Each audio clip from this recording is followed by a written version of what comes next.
Yeah, hi, I'm Chris Lee. I'm the executive producer for Halo 5 Guardians, and I work at 343 Industries. Perfect. Okay. So just to get started, one of the biggest things I noticed while playing the game is now you have these I mean, we've had this before, but these two distinct storyline arcs that are happening. You're playing with Locke's team, and you're also playing with the blue team. Can you just talk about that and how that's looking? Yeah, so we're really excited to introduce players to two fire teams. We've built the game from the ground up to be co-op for campaign. The first fire team is Master Chief's blue team. And we're bringing back, or kind of introducing players to the other members of Blue Team, Fred, Linda, and Kelly, who are Chief's surrogate brothers and sisters that kind of grew up with him in the Spartan 2 program. On the other side, we have Fire Team Osiris, which is led by Spartan Locke, who is an ex-ONI agent who's joined the Spartan program.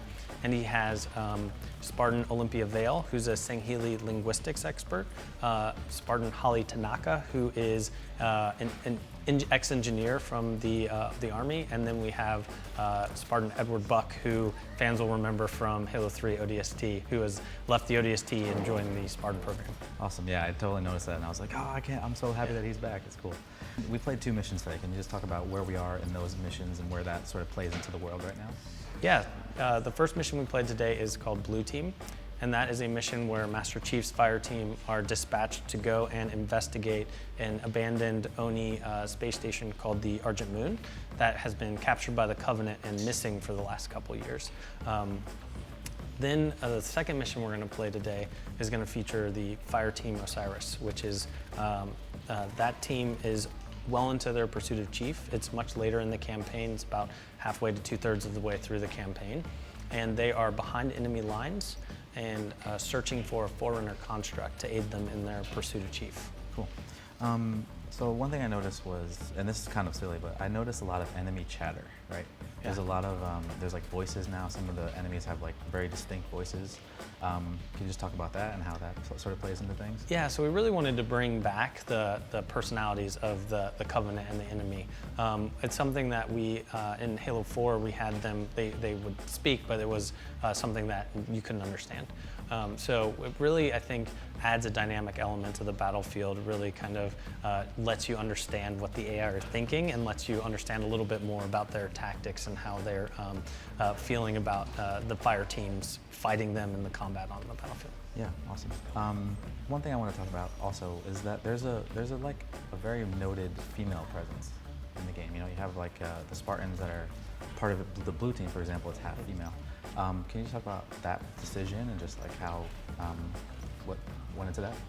Yeah, so I think we have a number of different types of gamers that love and enjoy Halo, and we wanted to create a diverse cast of characters that are exciting and new to kind of introduce people into the franchise.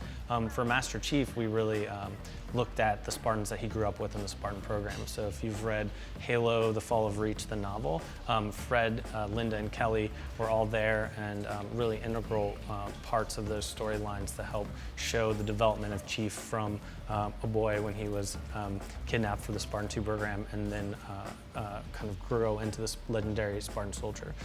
And then we looked at, you know, Locke kind of bringing interesting characters in from the different branches of the military to kind of show the differentiation of the Spartan 4s, where they have very different personalities. They were not all trained in the exact same way as the Spartan 2s.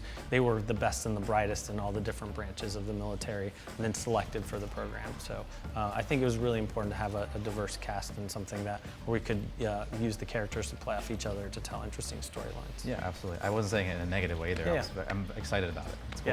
Yeah. One other thing I noticed is just Master Chief's sort of mental state. So I feel like it's the first time, one of the first times where you've sort of seen this other side of Master Chief, right? In the mission that we played, he looks like he sort of feels like he's got something else on his mind. You know, he's not totally, he is focused on the mission, but he's got some other things going on. Can you just talk about that and how that sort of plays into it? Yeah, I think it's a really interesting opportunity having the whole blue team there because we can really see a different side of Chief.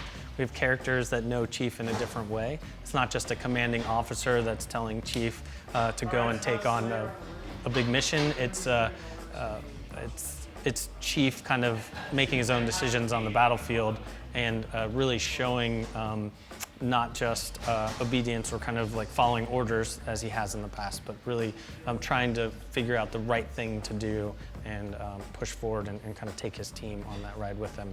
And the character development that you get out of a really close relationship with the other Spartans with him really helps tell that story and show those different elements of Chief throughout the campaign. So I think it's a really good opportunity for us in Halo 5. Yeah, awesome. And I think the only thing I was going to ask about was weapons, but we sort of know all of those weapons that we've seen so far. There were some standouts. We got to use that new vehicle, which is I guess the Forerunner vehicle. The Forerunner Phaeton? Right. Yeah.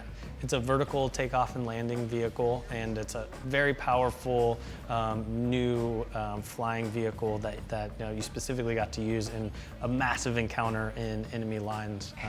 But that shows off one of the exciting new vehicles that we have. Yeah. And then this is the last thing I want to say is, it seems like this, the scope of Halo has always been really big, right? These big encounters and these huge set pieces that are really cool, and it feels like those have been even expanded now. How's that been important to you guys in the multiplayer and even on the single player side? Yeah, so this is the most ambitious Halo game we've made in both multiplayer and campaign. And if we use one word to describe it, we always say epic. We wanted to have these epic spaces, epic encounters, and epic kind of storyline experiences throughout the full game, both campaign, Warzone, and arena multiplayer.